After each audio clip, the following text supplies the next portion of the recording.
In the beginning, when Twashtri came to the creation of woman, he found that he had exhausted his materials in the making of man, and that no solid elements were left.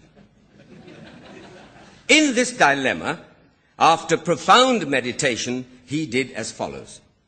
He took the rotundity of the moon, and the curves of the creepers, and the clinging of tendrils, and the trembling of grass, and the slenderness of the reed, and the bloom of flowers, and the lightness of leaves, and the tapering of the elephant's trunk, and the glances of deer, and the clustering of rows of bees, and the joyous gaiety of moonbeams, and the timidity of the hare, and the vanity of the peacock, and the softness of the parrot's bosom, and the hardness of the adamant, and the sweetness of honey, and the cruelty of the tiger, and the warm glow of the fire, and the coldness of the snow, and the chattering of jays, and the hypocrisy of the crane, and compounding all these together, he made woman.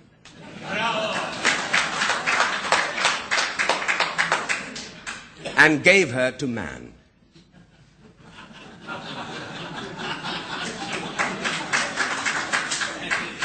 But after 1 week, man came to him and said, Lord, this creature that you have given me makes my life miserable.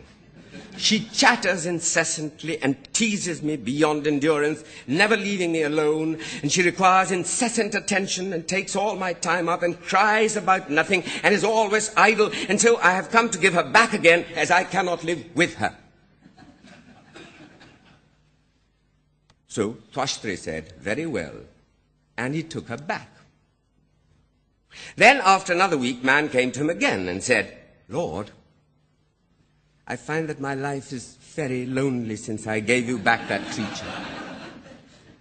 I remember how she used to dance and sing to me and look at me out of the corner of her eye and play with me and cling to me and with laughter and music. And she was beautiful to look at and soft to touch. So please give her back to me again.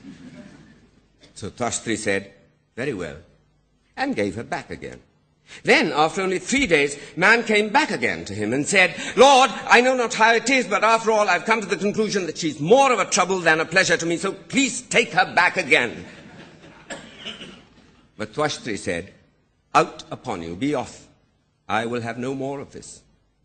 You must manage how you can. The man said, but I cannot live with her. And Twashtri replied, neither could you live without her. And he turned his back on man and went on with his work.